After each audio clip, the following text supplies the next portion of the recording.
Wait, Black Panther is still the #1 movie in the country? Damn. Good on you, T'Challa. So I think it's pretty safe to say that Black Panther is a bona fide phenomenon, not just for superhero films, but for films in general. It is a big deal that a movie with a predominantly black cast and a black lead would be as successful as Black Panther has been, both critically and commercially. But ever since Black Panther first came out, there's been a small section of the audience who keeps coming back and asking the same question. Yeah, Black Panther is great and all, but what about Blade? Well, yeah. What about Blade?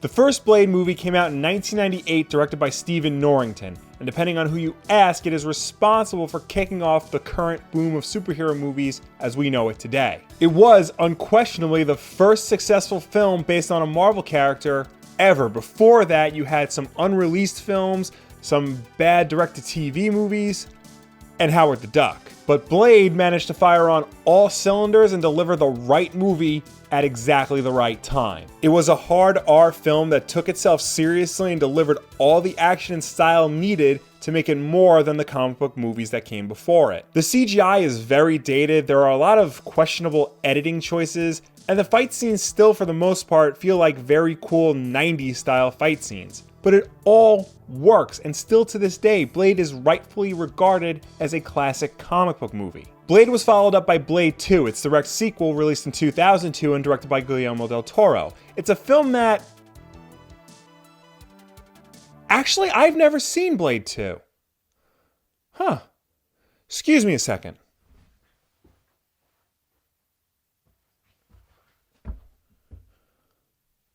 Holy crap, that was really good. It also has some dated aesthetic choices. There's a lot of use of CGI stuntmen in this movie, and they all look like they were ripped from a PS2 game, but everything that worked about Blade 1 works again in Blade 2, and then some. Del Toro cranks everything up to 11 and brings the monster and horror elements to the next level as only he can. There is a reason why this man eventually won an Oscar, and this film is evidence that he was born for greatness. Some say Blade 2 is better than the first one. For me, it's a little bit too close to call, but honestly, either way, they are both classics. Blade Trinity came out in 2004, directed by David Goyer to close out the series. And while I don't hate it as much as everybody else seems to on the internet, I have to agree that it is certainly the weakest link in the series. For one thing, the villain straight up sucks. He's supposed to be Dracula, but he doesn't look like Dracula or even feel like a Dracula. He just looks like the D-bag from Prison Break. The film is less about Blade and more about Ryan Reynolds and Jessica Biel's characters. And just overall, it didn't have the same grit, shock, and excitement that the others had. Also, the music kind of sucked. I know that may seem like a nitpick, but Blade 1 and 2 had great, iconic music. For the third film to fall short in that category is really inexcusable. Blade Trinity is definitely a letdown. The blood bank scene was pretty cool though. Especially this part. Can't tell you, they'll kill me. Kill you, motherfucker, I'll kill you. I'll just enjoy better. All three films represent a period in history that has since passed us. They were all part of the long black trenchcoat phase of heroes, whether it be superheroes or regular movie heroes. The first film actually predates The Matrix by about a year. Also, all three films have this weird obsession with speeding up time and using that as a transition. Movies don't really do that anymore. Also, it might just be me, but I'm convinced that Wesley Snipes breaks character in each film. There's always a part in each Blade movie where he stops using his deep, raspy, tough guy Blade voice and gets a little bit more animated and colorful in his tone. Motherfucker, are you out of your damn mind? You obviously do not know who you are f***ing with. Kill you, motherfucker, I'll kill you. But don't think of those as knocks against the Blade movies. There's a reason why these films are as fondly remembered today as they were back then.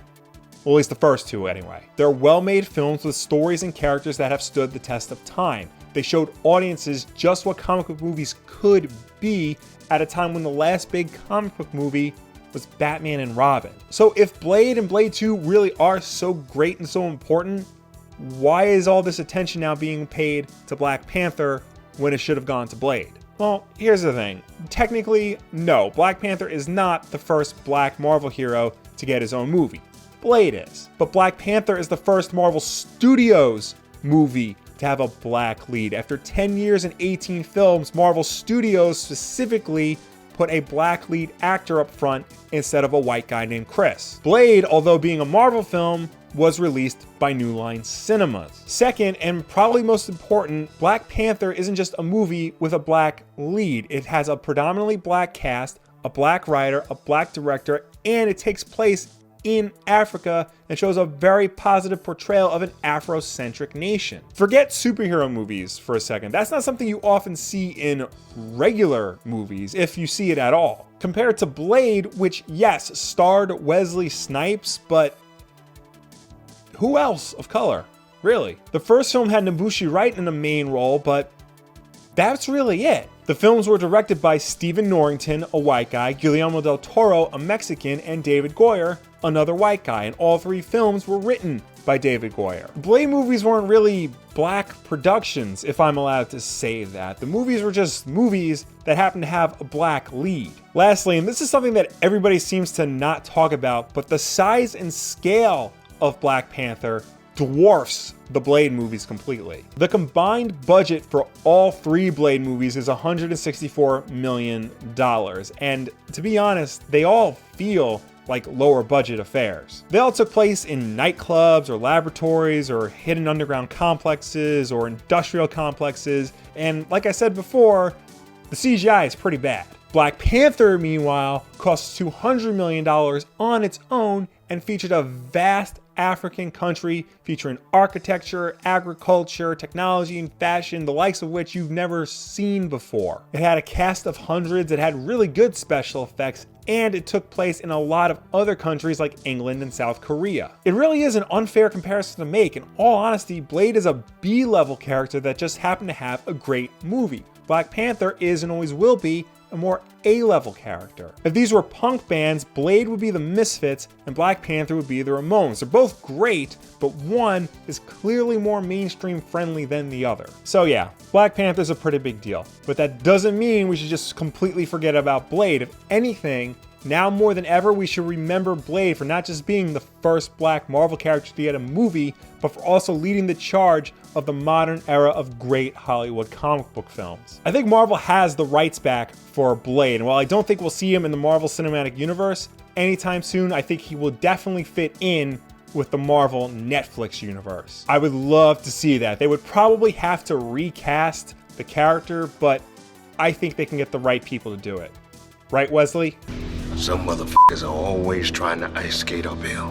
What do you guys think of the Blade movies? Do you enjoy them? Do you prefer one or two? And what are your honest thoughts about Blade Trinity? Let me know down below or anywhere on the internet. The whole trilogy is only $12 on Blu-ray. I'm going to put a link in the description where you can get it on Amazon. It'll not only help us out, but you will get two really great movies for the price of one and a not so great one as basically a bonus feature. Also, in the link down below, I'm going to put a link to some Blade comic books because, be honest, you've never read a Blade comic, have you? I haven't. But of course, as always, guys, like if you like, subscribe if you really like, share this video with a friend who has forgotten about Blade and needs a good kick in the ass to be remembered. Thank you all for watching. I will see you next time.